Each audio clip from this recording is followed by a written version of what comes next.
A group of seniors spend all year fucking over their classmates, so I, the teacher, wreck their final semester.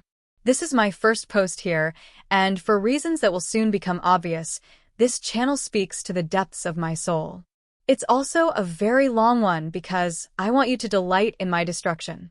The particular flavor of this revenge comes from the fact that everything that goes down is the result of a domino effect that leaves devastation in its wake. This story is for anyone who has ever been fucked over in a group project, and I certainly hope you enjoy it. Some details are deliberately vague because duh, and I don't feel like getting sued. I've been teaching for many years, but it's important to understand that in my first year of teaching, I got put on blast by an elite group of EP and their EK. Not a week went by without someone either demanding my job, trying to undermine me, or just calling me a piece of shit. I nearly quit halfway through the first semester. The verbal and emotional abuse was so bad.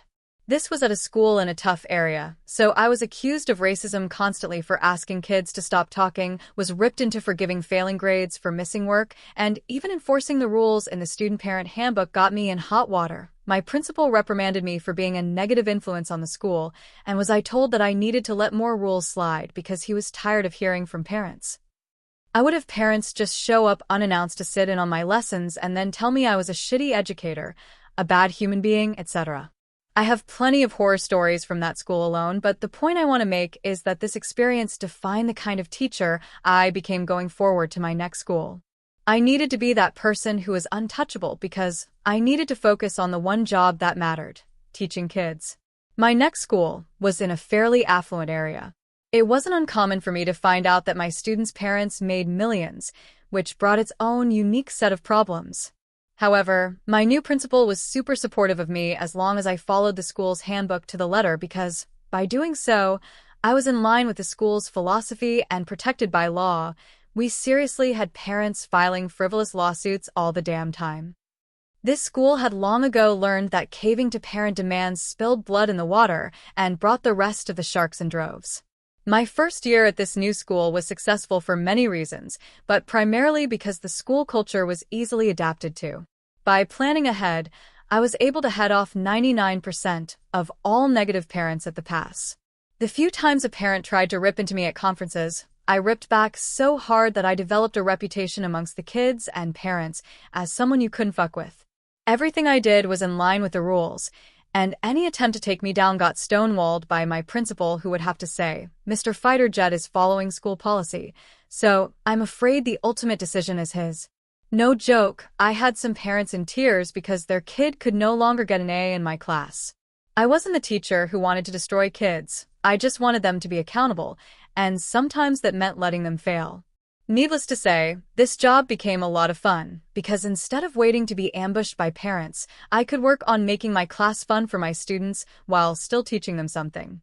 I made ironclad rules for the classroom that brooked little argument and would adapt the following year to make it harder for students or parents to ruin my day. I have many stories like this, but this is one of my favorites.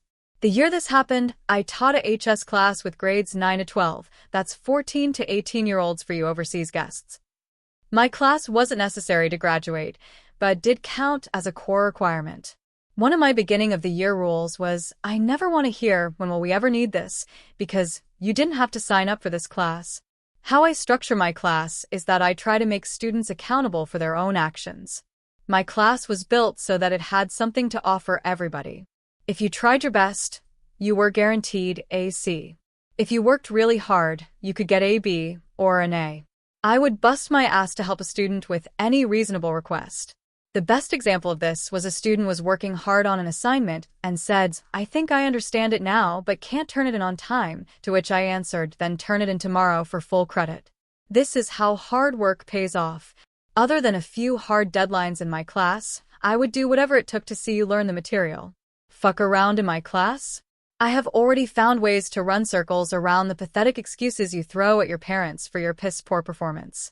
It sounds callous, but I was the teacher who would stay for 90 minutes after school to help you catch up, to help fix your project for another class, or even to listen to you cry about your parents' divorce. If I caught you goofing in class instead of doing your work, my rule was that at least 70% of class time was intended for homework, quizzes, etc. I would warn you a couple times, email your parents, and then wait and see if they even gave a shit. If they didn't, I would let you keep digging that hole until you were hip deep in water and begging for a ladder. And then I would toss you a rope instead. You could still climb it if you tried hard enough, but a lot of kids would just cry until that hole caved in and buried them. I also utilized my school's online grading assignment system for nearly all of my assignments, which meant I could document when a student looked at the assignment, how long it took them, etc. All of this allowed me to see what my students were doing when they did it, and also if they were plagiarizing. This was one of the tools that helped me make important decisions about leniency, and also allowed me to say things at conferences such as, "Of course the test was hard. Your child didn't attempt the 9 homework assignments until 11 p.m. the night before the test." Being able to prove that a student wasn't trying made it impossible for blame to be laid unfairly at my feet. It also meant the worst kids avoided my class. Bonus. However, this year, something magical happened. Every other year, I would get a wave of kids who just wanted to screw around and blame everyone else for doing poorly. At the end of the year, students would shit-talk me, my class sizes would drop the following year, then I would receive high praise from those kids, so everyone would sign up, so on and so on. But this year, not only did I get a giant wave of knuckleheads, but they came with parents who loved to make trouble. I had already heard tales of some of these parents. Other teachers were just dying to hear stories about our interactions, because these parents were very much entitled. They would name drop lawyers when they didn't get their way, try to badger teachers into giving their kids extra credit, and would largely deny any wrongdoing on their kids' part. These were the parents who would get called in because their student was busted cheating, then accuse the teacher of making the class too hard, therefore validating their student's need to cheat. So about these knuckleheads. It was a group of roughly 7 senior boys who all shifted their schedules to be in the same period with each other. The other teachers could not believe that I had all of them at the same time, but I just shrugged it off. Every week, the staff lounge was dying to know how I dealt with their shenanigans, but, for the most part, I had shut down most of their shit from day one. I actually got along very well with them, despite their constant goofing, because they had mastered the ability to appear busy and didn't distract my other kids. Then came the first group project. My class size was just right for 7 groups of 4 to form. The idiot collective formed 2 groups of 4 by pulling in a kid who had been absent on the first day of the project. These 2 groups crashed and burned on this project super hard for several reasons, but the biggest were that A, they fucked around during class time, and B, put off a 2-week assignment until the weekend before, and then dumped all the work on everybody else, which resulted in everybody doing minimal effort. I handed out the shit grades and was immediately pulled into parent conferences with several of them, one at a time, obviously. Every meeting was the same. My kid did all the work, so he doesn't deserve a bad grade, or my kid didn't understand the assignment, to which I handed over my hyper-specific rubric, which is a checklist for how I grade things I never wanted to be accused of grading based on not liking a kid. These largely went like this. EP. My kid did all the work and I don't think it's fair it should hurt his grade. Me. Here's the work your student turned in. Hands it over. Here is my rubric which I printed and emailed to your student the day the project started. Hands it over. As you can see, I have itemized the grading for ease of use. I would be happy to go over the grade your student earned. EP. Reads through all the evidence, looks at kid, where are the missing parts? Student. My group members were responsible for that. Me. I can't grade what I never received, so I can't reasonably just raise your kid's grade. Sorry. Now, good news for all my students. I make assignments worth more throughout the semester with the idea that kids who screw up early on can make it up later by working hard. I seed extra credit throughout the semester, and all of these parents are disgruntled, but happy to hear that their entitled embryo can still get an A in my class.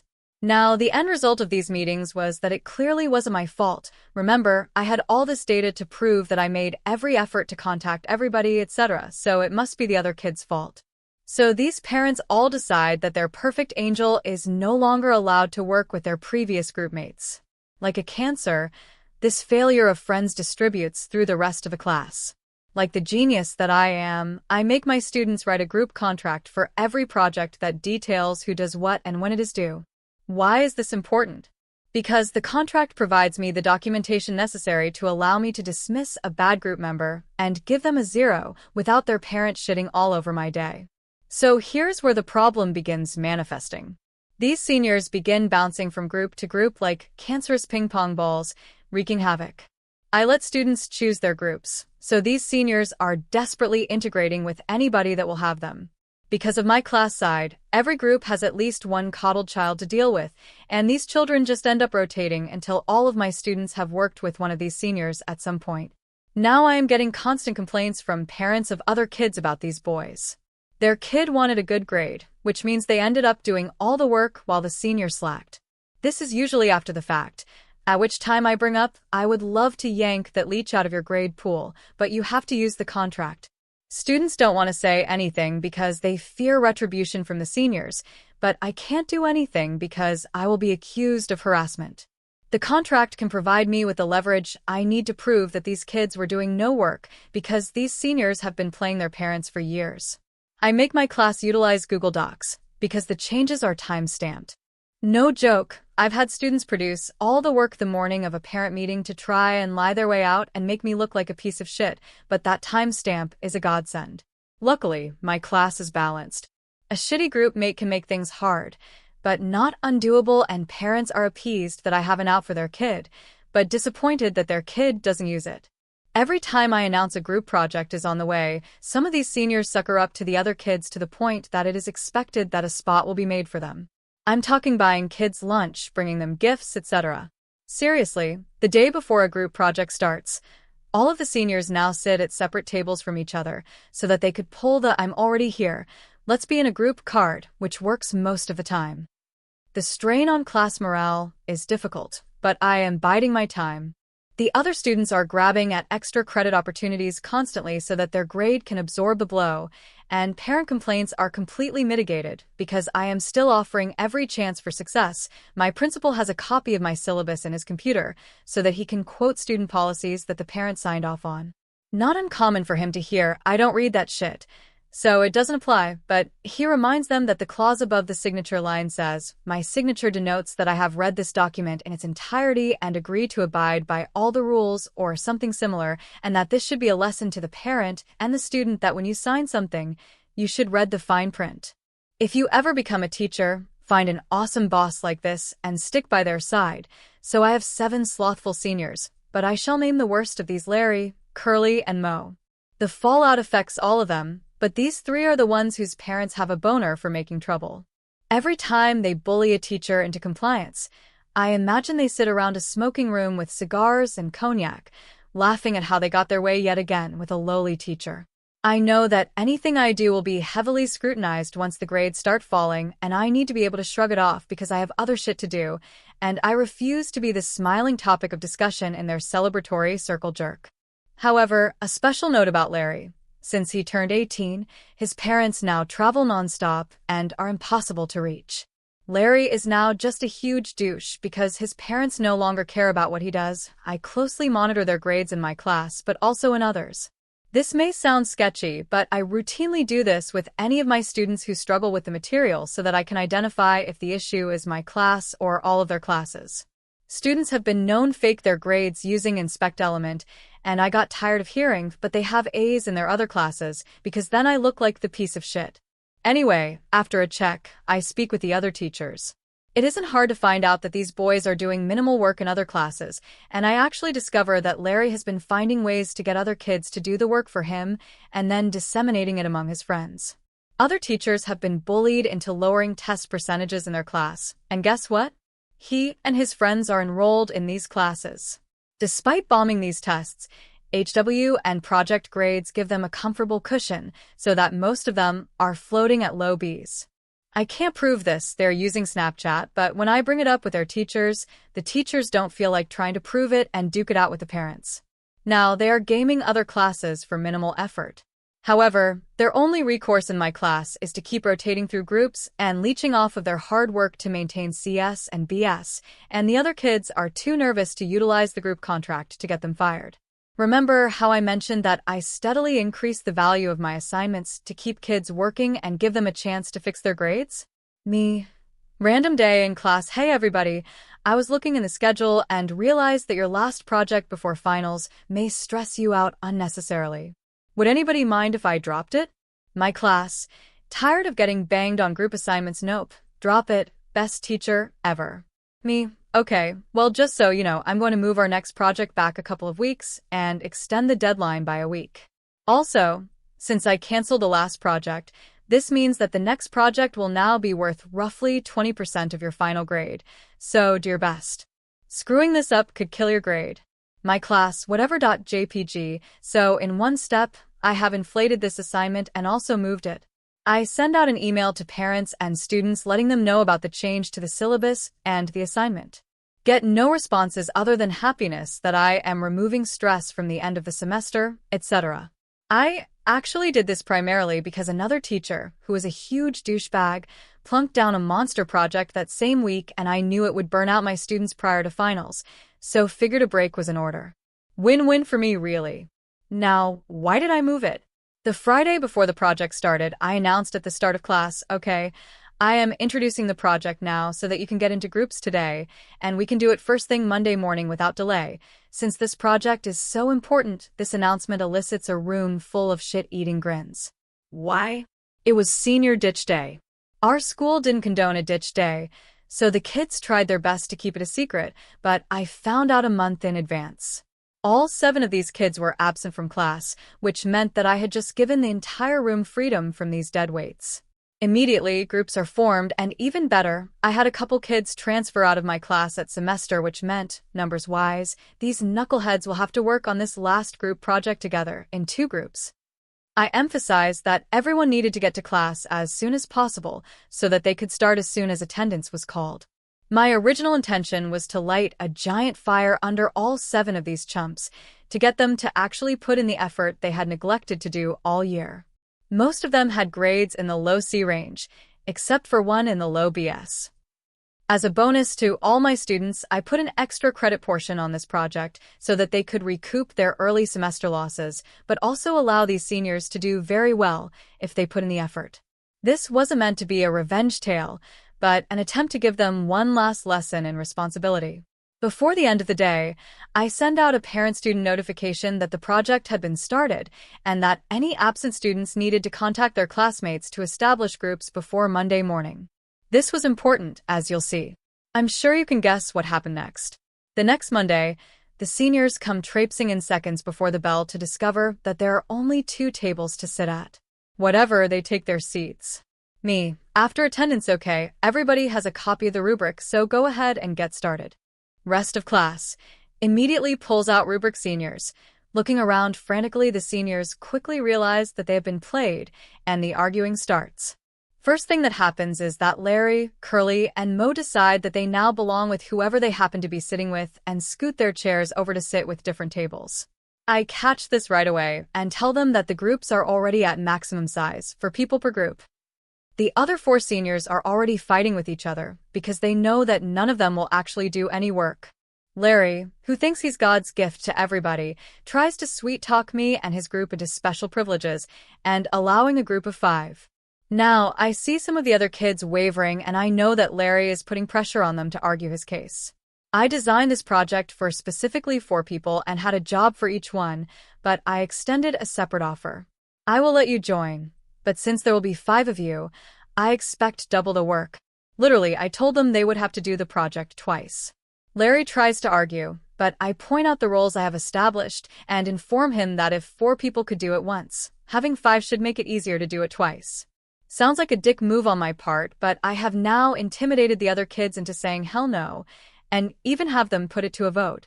Unsurprisingly, Larry is the only one who votes that this is a good idea, and when the other kids catch wind of my offer, they physically shoo off the other seniors trying to pull this deal as well. You will all be delighted to hear that the rest of the period for my seniors is spent arguing over who will work with who. They end up forming 3 groups, and I nod my head, make sure they have the rubric, and then wish them the best of luck.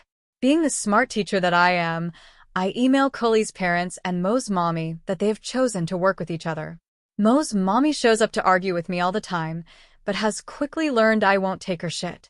At a previous meeting, she even laid into Mo and told him, I'm tired of fighting all these battles with your teachers, and I'm starting to think that you're the problem, but I suspect this is for show. Curly's parents email me back and say they will make sure Curly writes a group contract. You see, Curly has sold himself as the best student ever, and clearly he will do the work and fire his classmates.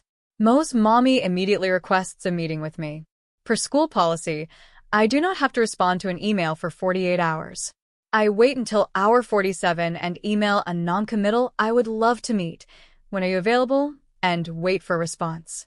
I then wait another 48 hours to inform her of a time the following week that works for me. Now, some of the other senior parents have emailed me angrily demanding why I let their kids choose to work with the bad kids again. I had to inform them that I didn't expect all of them to be absent. Immediately, some of my seniors get burned at home because they ditched, and their parents tell me, just try to help them pass, which I agree to. Some of them need this class for graduation, after all. Mo's mommy, on the other hand, shows up ready to wage war. She starts by demanding that I put Mo in a different group. I decline because the project has now been going on for a week, and it wouldn't be fair. She demands that I add him to another group. They're all full, and students have already done the lion's share of the work. She demands that I let him work by himself with an extension. I gladly offer him an extension and slide a copy of the rubric over to him, and he goes white. At this point, he knows that he is never planning to do any of the work. In fact, I know that his group hasn't even started. I have a copy of their group contract, which was hastily scribbled in pencil with no due dates on it. He starts arguing with his mom that he would rather work with his friends, and that he is upset that he got stuck in this situation. Contemplating this, she accuses me of deliberately waiting until that day to screw the seniors over. After all, it was a school-sanctioned event, and I'm being a jackass about it, and she'll go to the board with her story. The joy I get from all of my prep work is shutting down bullshit like this. All 7 of the seniors hung out on ditch day at her house and told her that the principal had given them the day off. Even better, they called in and pretended to be their own parents, so that it was an excused absence. He is immediately busted, and his mom flips her switch and jumps all over him. You see, she can keep pressing me on this issue, but I now have evidence that he pretended to be his own dad, and this is a suspendable offense. I buy myself into her graces by telling her that I had no idea that senior ditch day was that Friday, but I gave her kid a free extension on the homework that was due because I thought seniors deserve their own traditions, blah blah blah. She buys it. Also, I can prove that I emailed him and her and gave them plenty of notice before Monday morning that they needed to pick groups before something like this happened. Obviously, once I found out about ditch day, I tried to give her precious treasure a heads up, but I don't know why he didn't take it. She makes him open his email. My email is sitting there, unopened, and I have won this battle. She thanks me and takes him home. Class morale is super high, unless you are one of the seniors. A week before the project is due, neither group has actually started, and the HMS class average is about to hit an iceberg. It comes as no surprise that my enterprising seniors have turned in easily some of the worst work ever. One group got into a text argument the weekend before it was due, and made one of the kids do all the work. Mo and Curly are in this group. The other group, with Larry, has also turned in a steaming pile. I make sure to grade these 2 projects first because I know the fallout is going to be big. All the seniors dropped at least 1 letter grade. A couple dropped 2. This is 4 weeks before graduation. Larry appears to take his F- in stride. They got something like a 10% on it. So, I know he's plotting something. Curly's parents demand a meeting, and so does Mo's mommy. Curly's parents are super upset that they got a bad grade, and demanded to know why. What they didn't know was that I had already met with the student who did the entire project, poorly, and his parents. I informed Curly's parents that I had seen the text exchange between the seniors that pretty much ended up with, "You fucking do it." Curly refused to turn over his phone to his parents for confirmation. I also show them Curly's project and hand over the rubric. Mom and Dad are not happy. You see, Curly has been blaming everyone else for his mistakes since the dawn of time, and his parents have bought in completely. Until today. Dad pointedly asks, "Which part did you do?" and this causes Curly to spout actual tears. I then pull up a spreadsheet of all of the group project scores from the year, with no student data, and have highlighted his scores, which are among the worst. The purpose of this was to use data to prove that their son, frankly, never does the work. Curly is absolutely destroyed by this. His parents kick him out of the conference because they are tired of his excuses, and ask me what they can do. I tell them I would be happy to offer one-on-one tutoring and that he can still pass the class if he does his homework and gets a B on the next exam. They agree to this, we all shake hands, and they leave. Cully's story largely ends here. He never shows up to tutoring and I email his parents. After 3 emails, his dad finally responds with, his mom and I have decided that he needs to learn to be an adult and are leaving him to his own devices. Thank you for your efforts. Curly will spend the rest of the semester doing little to no work. Because he is grounded at home, he is now just watching YouTube videos on his phone during school. The ripple effect is glorious. Because now Curly is doing this in all of his classes. I speak with his teachers, and they all email that he has quit doing work in class and get the same reply I did rather than the vehement responses they are used to. When Curly fails his classes, he still graduates, but his parents have informed him that they are no longer paying for his college, and it's time to get a job. Mo's mommy flips her shit and demands answers. Unfortunately, Mo is in the same group as Curly, and she gets the same answers from me. Strangely enough, once she's exhausted every effort and attempt to somehow blame me for this, she admits that she knew Mo was part of bullying the lone senior and that he should be ashamed of myself. She deliberately tried to play me but outed herself once she knew that I already knew everything. Super annoying, but I agree to help tutor him one-on-one, which makes her happy. Mo's mommy is emailing me every few days now. Is my son doing his work? Did he get help with his homework? Etc. Non-stop, but she knows better than to fight with me. Larry is unusually chipper and is no longer doing his work. I find out that Larry is supposedly going to a college where he just needs to maintain his GPA over a super low number. He claims an F in my class won't change anything, so I make sure he doesn't distract the others. Mo shows up only occasionally, but strangely enough, Larry pops in just to say hi whenever Mo is getting help. I can't fathom why he does this, but suspect he is up to something and already have a backup plan in place. You see, Mo's mommy is nuts, and I make sure that there's always another person in the room with me when I tutor him. Anyway, Mo's mommy is constantly checking in. I start waiting 48 hours between emails, 'cause I can, and she starts dropping by in person unannounced to check on me. She's been acting cagey lately, and I'm starting to suspect something. It's fucking Larry. Larry is a friend of Mo's, so he's been in her home feeding her made-up stories to convince her that I've been emotionally abusing Mo when other students aren't around. Stuff like I was calling him a retard after school, etc., and then telling her, you can even have the school check the cameras to see that I'm there. This starts a whole thing where she is now demanding answers from admin, but Mr. Fighter Jet is smart. Admin asks me about details regarding my interactions with Mo, and I end up sitting down with my principal, Mo, and Mo's mommy. She details that Mo is struggling, might not graduate, and that she believes that I have singled her kid out for abuse and wants his grade raised. You see, Mo is dumb and lazy, and his mom is just as bad. When Larry went to her with his story, she never bothered talking about it with her own son. He just agreed and went along with it, so I asked Mo point blank to please describe what has been said during our sessions and then offer to leave the room so that he can tell the principal without me there. She tells me to stay because she wants me to hear from her son what I've done to him. What neither of them knew was that I was a mentor teacher. That meant I had a first-year teacher as my mentee, not a student teacher, but a new hire that works with a veteran teacher to learn the ropes of our school, and I had her working on grades and such in my room after school. You need so many contact hours. On the days I agreed to meet Mo. She was young, so Mo thought she was another student and never questioned it, and couldn't even remember that she was in there. My principal already had statements from her detailing my interactions with Mo, and Mo was unable to give any actual details and suddenly forgot what had been said to him. This lands her in hot water with admin, and she blames the whole thing on Larry and becomes visibly upset that she fell for such a stupid ruse. This results in an email cautioning teachers from being alone in a room with either student. Suddenly, after school, help evaporates for both, but hey, I always have someone in my room, so whatever. After that meeting, Larry is now suddenly super concerned about his grade. I rationalized that he was hoping to burn me out of my job and then use the fallout to get a free passing grade. Obviously, it doesn't work, so fuck Larry. I have kids who actually want to succeed. My free days are now on days I know he works, and he never shows up for tutoring anyway. Now that other teachers are hesitant to meet with him, he is unable to cut deals to raise those grades either. Seriously, teachers fell for his change of heart spiel every semester.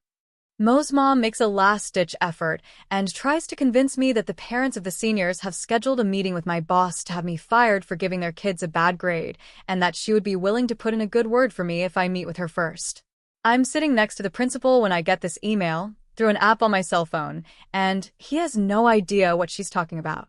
I tell her I'd be happy to meet everybody, but that I would probably eat my lunch during such a meeting and that I hoped people didn't mind the smell of fish. I gotta know, seriously, they're threatening to sue you, but feigned stupidity and informed her that I couldn't be sued for eating fish during a meeting. She now realizes I give zero fucks about anything and can't be threatened. Again, there's nothing she can do because I am simply following policy. The last few weeks are frantic for these seniors. One by one they fall because they've done little to no work for a couple years now and they have no idea how to apply themselves. Other teachers are emboldened by how hard I shut them down and finally hold them accountable. A few of them just barely manage DS in my class, the rest fail. I get a few last-second squeaks of, what can I do to raise my grade, but have now documented that none of them attempted the extra credit assignments, and that was their chance. It's hard for a parent to shit on you when you can prove you actually tried to give their student extra credit, and can then prove they never opened the assignment online. These guys are now failing some of their other classes. A couple have breakdowns in my class and leave crying. Their friendships are fracturing with each other because they now all hate each other for what happened, which they will get over during the summer. My last test came, and I made it an online multiple-choice test. It was easy enough to have the questions and answers shuffled in random order, meaning they couldn't cheat off each other. You see, I knew for a long time that they would sit next to each other to try and cheat on the exam, and Larry had blown a ton of money on a tutor to try and carry his friends. This throws them all off, and when Mo's mommy accuses me, again, of trying to trick her kid with a much harder test, it was easy enough to shoo her away with a simple email. Larry passes the exam, but his grade moves up to a meager D-. If you're still here, congratulations on dealing with my wall of text. Here are the results. Of these 7 seniors, 1 didn't graduate and had to transfer schools. His parents were embarrassed that they paid to fly the whole family out for a graduation that he didn't get to take part in. 2 of the seniors lost all of their scholarships and could no longer attend the schools they wanted. Their fallback plan was to attend the same school together and become roommates, which they did with 3 of the other seniors, including Mo. I do have some after stories because I still work at the school and occasionally hear from the kids who graduated. Larry's college was not happy with his final GPA. I'm not sure what his long game was, but it sucked. The college kicked him out before he could even start, and I found out his huge web of lies extended to his parents too. He toured Europe over the summer and tried to surprise his parents by coming home instead of going to school. Apparently, they kicked him out immediately after because they were selling their house to get a condo somewhere else. Remember, they travel for work all the time now, so wanted to downgrade. Last I heard, he made up a story that he joined the military but got released due to a made-up illness. I say made up because I heard this tale from 3 different people, and each one was given a different disease. Curly's parents relented and decided to pay for Curly to go to college after all. Curly got kicked out halfway through the year, got busted more than once for underage consumption, and then kicked him to the curb after living at home for a year and refusing to get a job. Last I heard, he works in a vape shop. Mo went to school and used his book smarts to try and pay other kids to do his work for him. His mommy is rich. When that failed, he faked his grades to get his mom to keep footing the bill. Eventually, the school kicked him out and he moved back home. The story his mommy told a friend of hers, who I ran into at a school function, was that he decided that he would rather be an entrepreneur than go to college, and that he bought a drone to film weddings with.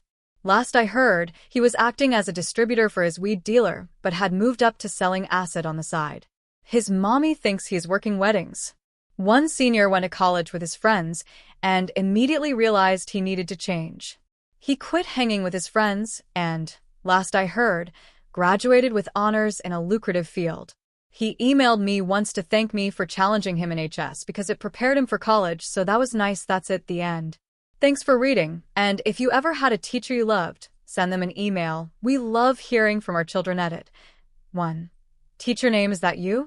I'm obviously never going to answer these, but there are at least a few teachers out there like me, apparently too. I wish I had a teacher like you. Yeah, same. My advice to new teachers is be the teacher you needed when you were young, and always have emergency snacks for kids who don't have food. 3. You're horrible and should quit teaching. Oh no, my feelings. Internet people who don't like me. Get fucked. You're part of the problem.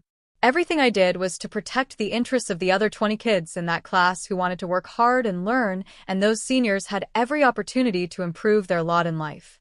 I spent 9 months counseling students whose grades had tanked because of these yahoos, and 9 months of being begged by parents not to let their kids work with these boys.